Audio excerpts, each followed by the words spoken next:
Forced to marry my biggest rival, I resisted for years.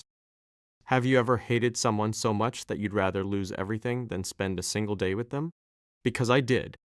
For almost 10 years, there was one person I couldn't stand, one person who challenged me, mocked me, and somehow managed to ruin every important moment in my life. Her name was Sophia, and according to our families, she was supposed to become my wife. The worst part, nobody asked what I wanted. Nobody asked what she wanted. They just expected us to accept it. For years, we fought against it. For years, we refused. And then one unexpected night changed everything. My name is Ethan, and this is the story of how I was forced to marry my biggest rival. The story begins long before the wedding. Sophia and I grew up together. Our families were extremely close. Every holiday, every birthday, every vacation, if I was there, Sophia was there. And from the moment we met, we hated each other. At least that's what everyone thought. She was smart, annoyingly smart, the type of student who always scored 1 point higher than me. Whenever I won an award, she'd win too. Whenever I got praised, she'd somehow steal the spotlight. We turned everything into a competition. Grades, sports, college applications, even stupid board games. Nobody ever won without the other demanding a rematch. Our parents found it entertaining. We found it exhausting. As we got older, things only became worse. Sophia had an opinion about everything, and she never hesitated to tell me when she thought I was wrong, which was constantly.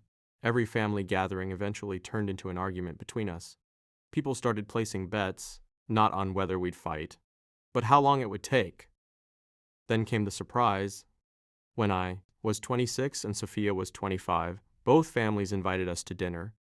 The atmosphere felt strange from the beginning, too formal, too serious, like something was being planned.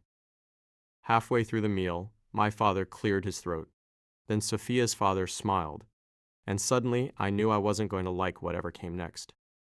"Ethan," my dad said, "Sophia, we need to discuss something important." I immediately felt nervous, then they dropped the bomb. Years earlier, before either of us were born, our grandfathers had built a successful business together. During a drunken celebration one night, they made a ridiculous promise. If they ever had grandchildren, those grandchildren would one day marry and unite the families permanently. Everyone laughed, including me, until I realized nobody else was laughing.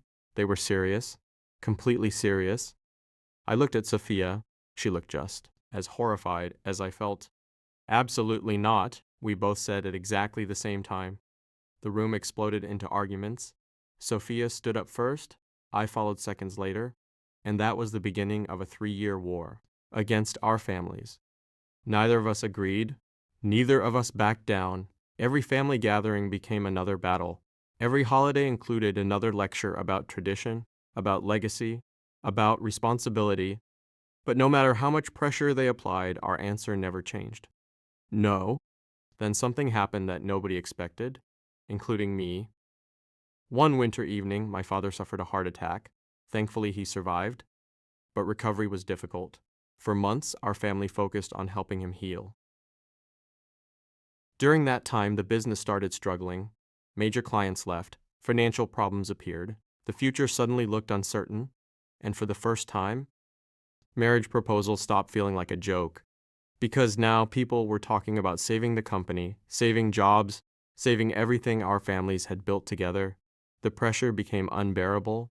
One night, I received a phone call. It was Sophia. Normally, our conversations lasted 30 seconds before becoming arguments. This one lasted 3 hours. For the first time in our lives, we weren't fighting.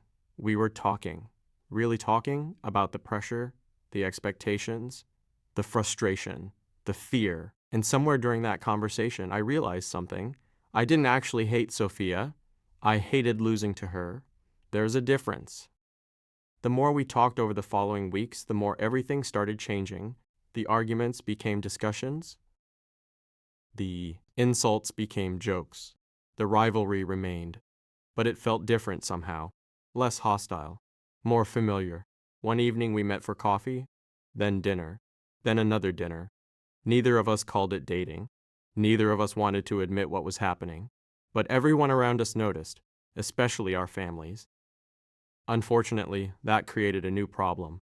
The closer we became, more stubborn we got, because now it wasn't about the marriage anymore, it was about control. We didn't want our families to be right. We didn't want them claiming they had planned our future. So even though things were changing between us, we kept resisting. Then came the night everything finally broke. A major storm hit our town. Flooding damaged several business properties, including one of the company's largest warehouses. Everyone rushed to help. Employees, relatives, friends. For nearly 16 hours straight, Sophia and I worked side by side moving equipment and saving inventory. By midnight, we were exhausted, covered in dirt, completely soaked. The warehouse was finally secure, and for the first time, all day, everything was quiet. Sophia sat beside me on a stack of wooden pallets. Neither of us spoke for several minutes. Then she laughed. A genuine laugh. Not the sarcastic one I was used to, the real one. And suddenly I realized something terrifying. I liked hearing it. A lot. She looked at me and smiled. Want to know something funny? What? I don't think we've been rivals for a long time. My heart nearly stopped, because I had been thinking the exact same thing. Then she said something I'll never forget. I think we've just been looking for excuses to stay in each other's lives. For once, I had no argument, no comeback, no sarcastic response. Because she was right. The rivalry, the fighting, the competition, it had kept us connected for years, even when we claimed to hate each other, and somewhere along the way that connection became something else. 3 months later, we made our own decision. Not our parents, not our grandparents, ours. We got engaged. And ironically, both families were shocked. Not because it happened, because we were the ones who chose it. Today, we've been married for 4 years, and Sophia still drives me crazy. She still argues with me. She still thinks she's smarter than I am. The difference is now she does it from across the breakfast table. Sometimes people ask if I regret fighting the marriage for so many years. Honestly, no. Because if we'd been forced into it, it never would have worked. The relationship only succeeded when it became our choice, not our family's, not traditions, not anyone else's, ours. And looking back now, I realized something funny. My biggest rival was never actually my enemy. She was simply the one person who challenged me enough to become my equal, and in the end, that's exactly the person I needed beside me. If you've ever gone from enemies to lovers or had someone completely change your first impression of them, share your story in the comments below. Sometimes the person you're meant to be with is the last person you'd ever expect.